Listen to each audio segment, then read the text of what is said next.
Airplane की discovery modern era के लिए एक वरदान माना जाता है। इसने दूरियों को कम कर दिया और कनेक्टिविटी को बहुत तेजी से बढ़ाया। पर आज मैं आपको एक ऐसी कहानी सुनाने वाली हूँ जिसने पूरे एविएशन जगत को चौंका कर रख दिया। यह एक ऐसी एयरप्लेन की कहानी है जो 35 सालों तक हवा में रही और जब यह लैंड करती है तो लोगों के होश उड़ जाते हैं। यह स्टोरी है सैंटियागो फ्लाइट नंबर 513 की। डेट था 4 सितंबर 1954। यह उस समय की बात है जब जर्मनी दो पार्ट में हुआ करती थी, ईस्ट जर्मनी और वेस्ट जर्मनी। तो सैंटियागो फ्लाइट वेस्ट जर्मनी के एचएन इंटरनेशनल एयरपोर्ट से ब्राजील के पोर्ट एलिगर इंटरनेशनल एयरपोर्ट के लिए रवाना होती है। इस फ्लाइट में 88 पैसेंजर और 4 क्रू मेंबर होते हैं। वेस्ट जर्मनी से ब्राजील की टोटल डिस्टेंस को इसे 18 घंटों में पूरी करनी थी। फ्लाइट के कैप्टन मिगवेल विक्टर क्यूरी और इसमें बैठे सारे पैसेंजर्स को क्या पता था कि आगे इनके साथ क्या होने वाला है। सैंटियागो फ्लाइट टेक ऑफ करती है और कुछ घंटों तक सब कुछ सही था, पर जैसे ही यह फ्लाइट अटलांटिक ओशन में पहुंचती है इसका एटीसी से कनेक्शन टूट जाता है। अब एटीसी से कनेक्शन टूटने का मतलब ये होता है कि फ्लाइट के साथ कोई हादसा हो गया है।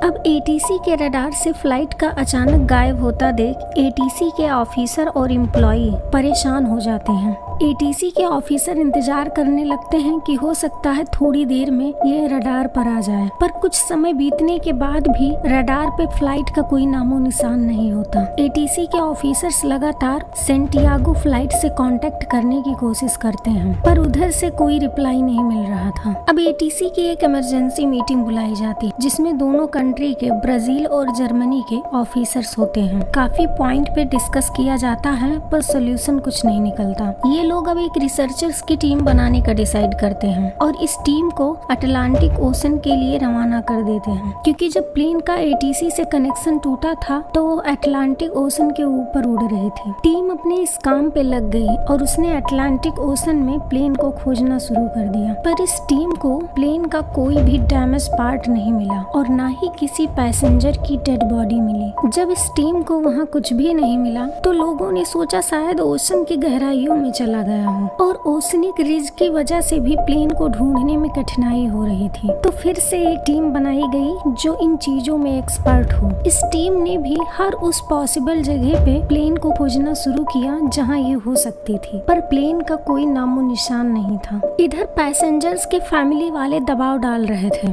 कि प्लेन को जल्दी ढूंढा जाए, आखिर प्लेन गया तो गया कहाँ। इसका जवाब न तो सैंटियागो एयरलाइंस के पास था और न ही दोनों देशों की गवर्नमेंट के पास। इधर रिसर्चर्स की टीम हर रोज प्लेन को खोजने में लगी थी। अब काफी समय बीत चुका था और उस प्लेन का कोई अता पता नहीं था और प्लेन को खोजने में भी काफी पैसे खर्च हो रहे थे। गवर्नमेंट को भी पैसेंजर्स के घर वालों को जवाब देना था। ऑलमोस्ट 2 साल तक इस पर सर्च ऑपरेशन चला। जब कोई सफलता नहीं मिली तो इस ऑपरेशन को बंद कर दिया गया और उस प्लेन के सारे पैसेंजर्स को मृत घोषित कर दिया गया। अब कहानी एक नए मोड़ पर आती है। तारीख था 12 अक्टूबर 1989। जगह था ब्राजील का पोर्टो एलिगर इंटरनेशनल एयरपोर्ट। एटीसी में काम कर रहे ऑफिसर एक मिस्टीरियस प्लेन को नोटिस करते हैं जो बड़ी तेजी से एयरपोर्ट की तरफ आ रहा था। यह देख सभी ऑफिसर अलर्ट हो जाते हैं। इस प्लेन के साथ कांटेक्ट करने की कोशिश करते हैं पर उधर से कोई जवाब नहीं मिलता। यह प्लेन लगातार एयरपोर्ट की तरफ बढ़ रहा था। उस समय कोई रनवे खाली नहीं था। अधिकारी जल्दी जल्दी रनवे को खाली करवाते हैं और कुछ ही देर में यह अननोन प्लेन ब्राजील के एयरपोर्ट पे लैंड कर जाती है। एयरपोर्ट के सभी अधिकारी जल्दी जल्दी रनवे की तरफ भागते हैं। जब वो प्लेन को देखते हैं तो उनके होश उड़ जाते हैं। यह वही फ्लाइट थी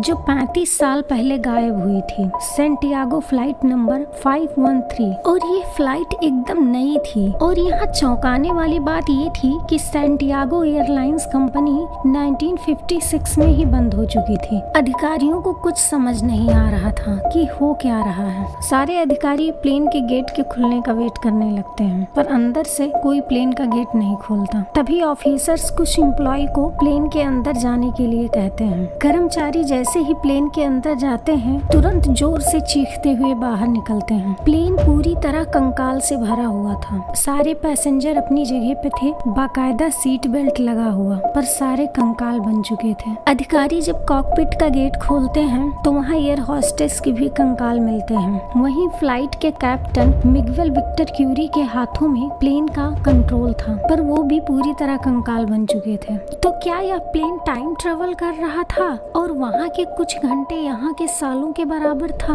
पर फिर सवाल यही था कि ये कैसे पॉसिबल हो सकता है? कैसे एक कंकाल एक फ्लाइट को उड़ा सकती है और उसे सुरक्षित लैंड करा सकती है? और इतने दिनों तक ये प्लेन कहाँ थी? सवाल बहुत सारे थे पर जवाब किसी के पास नहीं। ब्राजील की सरकार ने इस घटना को छिपाने की कोशिश की, पर 1989 में एक रिपोर्टर एरविन फिशर इस घटना को दुनिया के सामने लाया। उन्होंने एक आर्टिकल लिखा जिसमें इस घटना के बारे में बताया। जैसे ही यह बात बाहर आई, लोगों के बीच तेजी से फैल गई। लोग ब्राजील सरकार से सवाल करने लगे, पर ब्राजील की सरकार खुद को बचाने के लिए इस घटना को पब्लिसिटी स्टंट बताने लगी। तो आपको क्या लगता है आखिर ये क्या हो सकता है? खैर, इसके पीछे बहुत सारी थ्योरीज हैं। बहुत सारे लोग इस घटना को टाइम ट्रेवल मानते हैं, कुछ लोग इसे एक भूतिया घटना बताते हैं, पर किसी के पास भी क्लियर आंसर नहीं है।